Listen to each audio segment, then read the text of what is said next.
भाई और बहनों, ये जो अगाड़ी है, ये जो इंडी गठबंधन है, ये विरासत और विकास दोनों के घोर विरोधी है।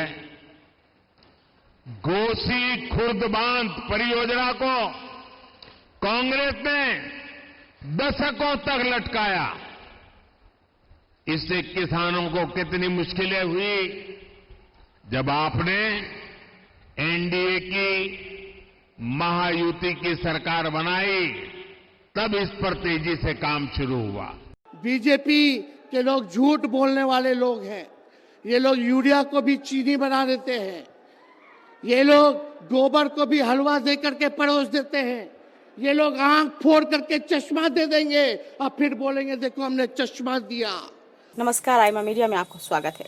लंबे इंतजार के बाद 2024 के लोकसभा चुनाव की घड़ी आ गई है। ये चुनाव ऐतिहासिक एवं निर्णायक होगा एवं वैश्विक परिदृश्य में भारत के उत्तरोत्तर हो रहे विकास की दिशा तय करेगा। ये चुनाव देश के विकास के नाम पर भाजपा की अगुवाई में वोट मांगने निकले एनडीए के नेताओं एवं प्रत्याशियों के लिए खास है। एक तरफ देश के विकास के लिए आवाम से वोट मांगा जा रहा है, दूसरी ओर इंडी गठबंधन का मकसद किसी भी कीमत पर पीएम मोदी से केंद्र की सत्ता छीनकर उसे हथियाना है। उसे लगता है कि यदि इस आम चुनाव में पीएम मोदी तीसरी बार भी सत्ता कब्जा कर हैट्रिक बनाने में कामयाब रहे तो उनकी पार्टियों का तो सियासत से नामो निशान मिट जाएगा। करप्शन के खिलाफ देश में चले अन्ना हजारे के आंदोलन से निकलने के बाद ईमानदारी और पारदर्शिता का ढोंग रचकर बहुत कम वक्त में राष्ट्रीय स्तर पर अपनी पहचान बनाते हुए दिल्ली एवं पंजाब में सत्ता हथियाने वाली आम आदमी पार्टी के नेता लोकसभा चुनाव के दौरान ही एक के बाद एक करप्शन के आरोप में जेल की सलाखों के पीछे जा रहे हैं। इस तरह आम आदमी पार्टी के सत्ता से बाहर होने की शुरुआत हो चुकी है।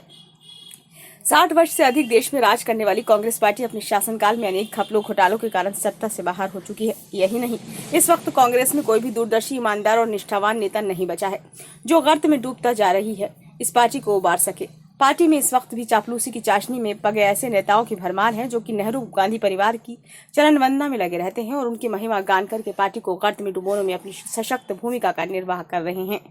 आम आदमी पार्टी के मुखिया अरविंद केजरीवाल करप्शन के आरोप में जेल की सलाखों के पीछे हैं। इतना ही नहीं, उन्होंने इस्तीफा देने के बजाय जेल से ही दिल्ली की सरकार चलाने की जिद पकड़ी हुई है और अपनी मनमानी पर अड़े हुए हैं। वे अपना आपा खो बैठे हैं।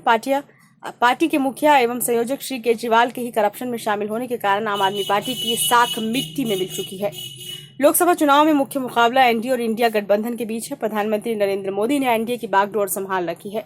मोदी की गारंटी से एक नया ही सियासी समीकरण उभरा है। दरअसल पीएम मोदी ने अपने बीते 10 साल के शासनकाल के दौरान न केवल देश के विकास की नई गाथा लिखी है, बल्कि संपूर्ण विश्व में भारत की पहचान एक शक्तिशाली देश के रूप में भी दर्ज की है। 2024 के लोकसभा चुनाव की विधिवत घोषणा से पूर्व ही उन्होंने देश भर का दौरा शुरू कर दिया था। वे देश के विभिन्न भागों में एक दिन में 3 से 4 रैलियां और रोड शो में शामिल हो रहे हैं। उनका चुनावी जज्बा एक नौजवान की तरह कायम है। 74 साल की उम्र में भी मोदी थके नहीं लग रहे हैं और संपूर्ण ऊर्जा और उत्साह के साथ लोगों तक अपनी बात पहुंचा रहे हैं। आज ये कहने में किसी को कोई गुरेज नहीं है कि अकेला मोदी सब पर भारी साबित हो रहा है। सियासी पंडितों का कहना है कि मोदी ने अपनी ही पार्टी के सर्वाधिक मजबूत और कद्दावर नेता अटल बिहारी वाजपेयी और लाल कृष्ण आडवाणी को लोकप्रियता के मानदंड पर पीछे छोड़ दिया है। मोदी की जनता से संवाद शक्ति भी मिसाल है। 2014 में भाजपा को देश की सत्ता शक्ति के शिखर पर पहुंचाने के बाद मोदी का जादू अनवरत रूप से लोगों के सिर पर चढ़कर बोल रहा है और लोकप्रियता में पक्ष या विपक्ष का कोई भी नेता उनके आसपास भी नहीं है। मोदी ने भ्रष्टाचार का मुद्दा उठाकर विपक्ष को कटघरे में खड़ा कर दिया है। भारतीय सियासत के लिहाज से 2024 का लोकसभा चुनाव काफी महत्वपूर्ण होने वाला है। इस चुनाव पर दुनिया भर की निगाहें टिकी हैं।